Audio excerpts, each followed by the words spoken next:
Benji Gaming, we have another reaction from Ghost of Yōtei. A superb B. Let's check this out, y'all. 20's Ghost of Tsushima, protagonist Jin Sakai is a samurai, part of Japan's ruling class during the Kamakura period in which the game is set. When Khotun Khan and his Mongolian army attack Jin's home island of Tsushima, the samurai is unable to repel the invading force as the noble warrior he was forged to be, and must instead sever his honor by becoming the fearsome ghost. Yet, adopting underhanded tactics to gain the edge comes at a cost, as Jin is forced to grapple with sacrificing his relationships, his moral code, and everything he once stood for in an effort to defeat an unconventional foe. In Ghost of Yōtei, protagonist Atsu doesn't have to make such choices. She's not a samurai, but a wandering mercenary from an ignoble family, a family that was slaughtered at the hand. Run it back. In 2020's Ghost of Tsushima, protagonist Jin Sakai is a samurai, part of Japan's ruling class during the Kamakura period in which the game is set. When Khotun Khan and his Mongolian army attack Jin's home island of Tsushima, the samurai is unable to repel the invading force as the noble warrior he was forged to be, and must instead sever his honor by becoming the fearsome ghost. Yet, adopting underhanded tactics to gain the edge comes at a cost, as Jin is forced to grapple with sacrificing his relationships, his moral code, and everything he once stood for in an effort to defeat an unconventional foe. In Ghost of Yōtei, protagonist Atsu doesn't have to make such choices. She's not a samurai, but a wandering mercenary from an ignoble family, a family that was slaughtered at the hands of a gang of violent outlaws. This game took 6 years to produce. I got to check out the old game. I did not know they had a sequel to this, known as the Yōtei 6. With everything taken from her, Atsu's gender and lowly status mean she has no fixed standing in Japanese society during the early 1600s. Alone and consumed by revenge, she carves her own path forward, adopting the mantle of the Onryo, a vengeful spirit from Japanese folklore that's able to inflict harm in the world of the living. Oh wow. Like Jin, Atsu becomes a symbol, one that strikes fear into the hearts of her enemies as her legend grows. But while this parallel is notable, it's the differences between Jin and Atsu that stand out the most. Though the game's foundation remains largely unchanged from its predecessor, the shift from samurai to roaming sellsword introduces a number of interesting changes and fresh ideas in what is a marked improvement on Ghost of Tsushima. They definitely cooked up on this game, for sure. Exploring the natural beauty of Sucker Punch's romanticized depiction of feudal Japan is enjoyable in and of itself, but the activities you'll discover are also much more meaningful than before, tying together Atsu, her home, and her family, while the precise brutality of its highly stylized combat has been expanded upon with a diverse arsenal of tools and melee weapons, resulting in tense and thrilling battles ingrained with cinematic flair. Okay, say less. This is gonna be a good investment. At the beginning of the game, Atsu doesn't care whether she lives or dies, so long as the Yōtei 6 meet their end. But while she spent the past 16 years transforming into a fearsome warrior, the targets of her ire grew stronger too. Now, the Yōtei 6 have legions of soldiers to call on, with the group's leader, the antagonistic Saito, proclaiming himself the Shogun of the North. Although Atsu is comfortable being alone and knows how to fend for herself, it becomes clear that she's an underdog and must learn to rely on others if she hopes to defeat the Yōtei 6.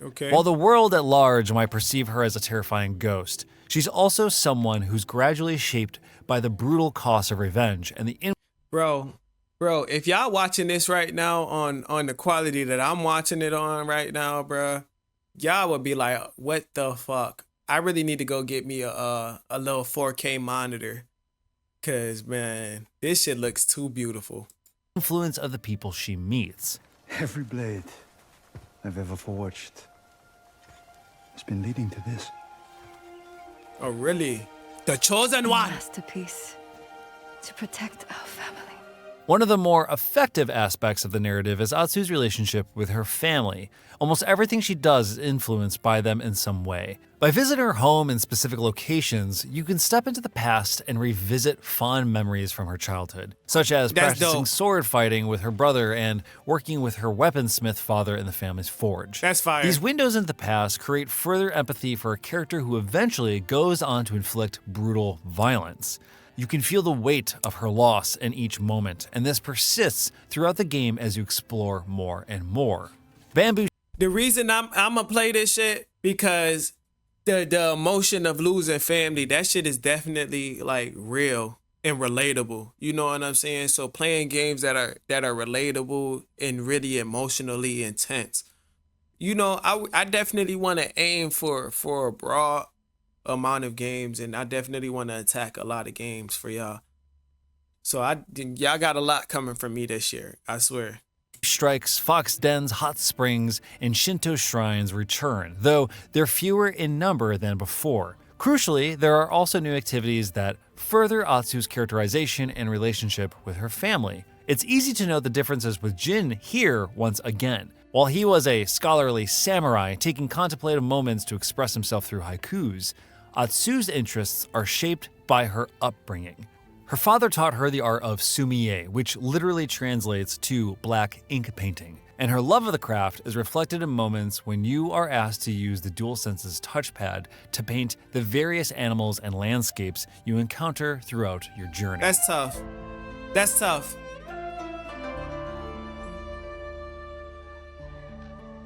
Ghost of Yōtei is set over 300 years after the events of Ghost of Tsushima, right at the beginning of Japan's Edo period. After winning the aforementioned Battle of Sekigahara, the renowned warrior Tokugawa Ieyasu hunted down and executed anyone who opposed him, folding those who accepted into his shogunate. With so many daimyo losing their domains, around 150,000 samurai became ronin around this time, with many of those fleeing to Ezo as a place to live free from the oppressive rule of the Tokugawa shogunate. With the Yōtei 6 already causing disruption, Ezo feels a lot like the Wild West.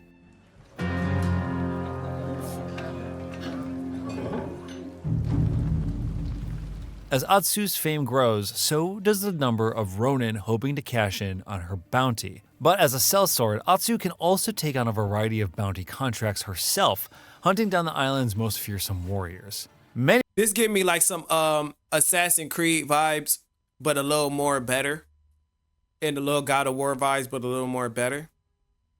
Many of those targets are distinct. There's one involving a murderous musician that's actually quite touching, and another about a killer who drowns his victims, akin to a kappa. Sometimes you need to use clues to figure out where they're hiding. Other times, they'll come to you, like a particular serial killer who preys on weary travelers making camp for the night. Most of these encounters conclude with an exciting one-on-one duel, but there are some unexpected outcomes too. Like much of Ghost of Yōtei's side content, these bounty missions are relatively brief, but engaging.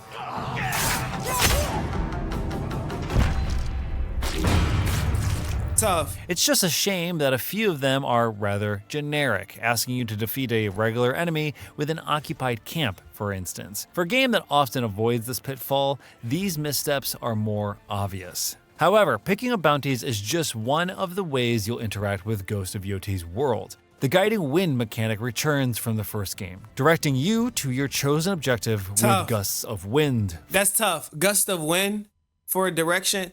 Whoever thought of that deserves a fucking award. Cause that's crazy. That's better than like a GPS type shit.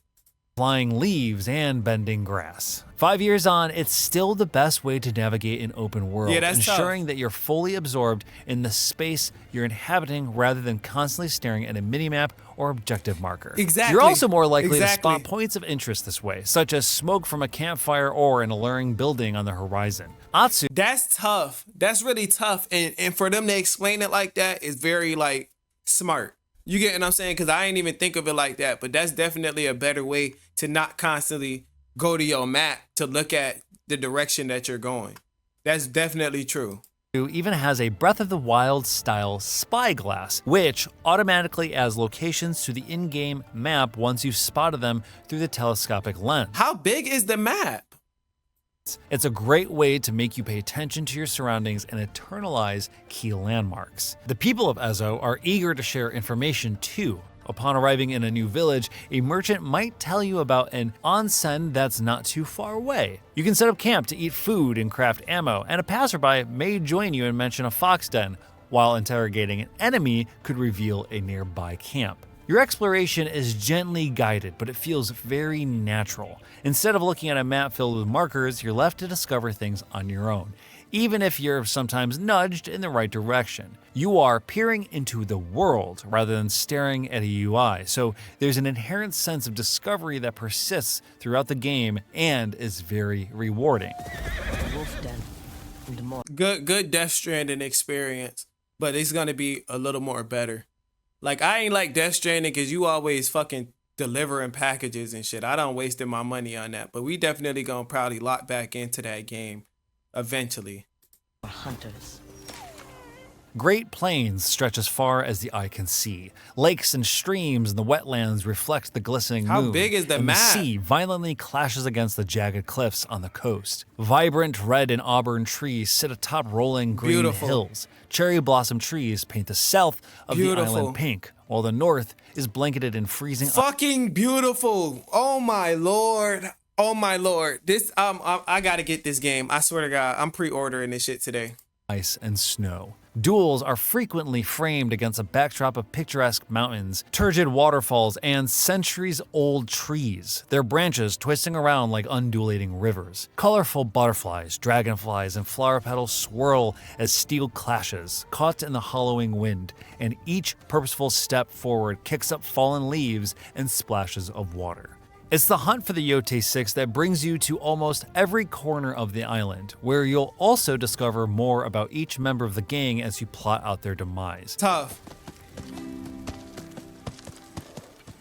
Yo, the Oni, for instance. This shit is literally like amazing. I'm not even about to lie to you. They've been cooking a lot of fucking games up these last couple months. And I'm definitely up to see every game that dropped. Resides in a hilltop castle overlooking the entire Ishikari plain. He's a mountain of a man with an army behind him, so the burned villages and widows left in their wake reveal his abject cruelty. The Kitsune, on the other hand, works in the shadows. As the head of a clan of shinobi, their methods are more clandestine, forcing you to solve puzzles to uncover secret hideouts. Their foot soldiers emerge from beneath the snow, and the terror they inflict on the people of Teshio Ridge isn't as obvious as the Oni's fire and brimstone approach, with millers and blacksmiths simply disappearing in the night. Ghost of Yōtei's mission design is similarly varied, whether you're posing as an anonymous bounty hunter to infiltrate a fortress or pursuing a target through a mountain range as they pepper you with gunfire. And that's just the main story missions. Side quests take you on a few unexpected adventures involving rumors to terrifying yokai, a brush with a near indestructible bear, and some enlightening platforming with Ezo's indigenous Ainu people. The end result is often the same. You'll typically utilize stealth or combat to solve most problems. But there's much more flavor than before, making for a more interesting game from one moment to the next, as it ditches the rigidity that frequently plagued Ghost of Tsushima's mission design. Okay. Combat is also improved and molded once again by Atsu's singular nature. She fights to win by any means necessary, even if that means picking up a fallen enemy's weapon and throwing it through another's chest, chucking dirt into her opponent's eyes, or lighting her weapon on fire to break through a staunch defense. She's also not averse to using a variety of different melee weapons, trading Jin's 4 katana stances for 5 distinct armaments. You begin with a katana, and then by visiting various teachers, gradually unlock an odachi, a kasaragama, dual katanas, and a ari spear. There's a rock, paper, scissors dynamic in play where certain weapons are better suited against particular enemies and their chosen equipment. The Kasuarigama, for instance, can destroy shields with consecutive blows from its heavy attack, while the relentless speed of dual katanas is ideal for dealing with opponents yielding yari.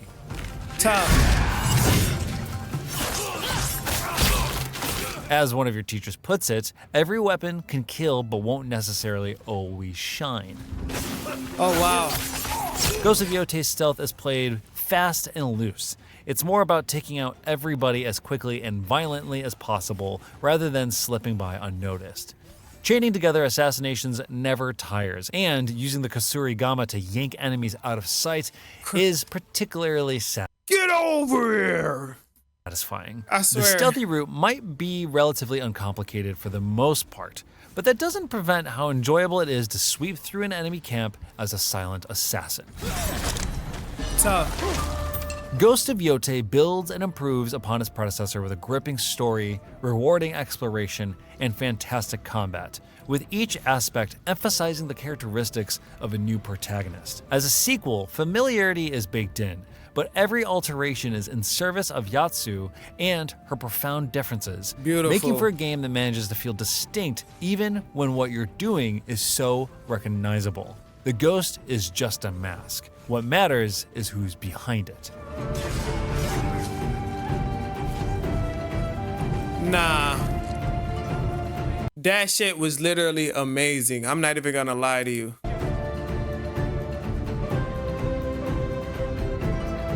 I'm not even gonna lie to you. We definitely gotta check this game out, y'all. I definitely like the detail and the graphics and how much effort they put into this game. It's definitely a next level. Definitely better than Assassin's Creed for sure.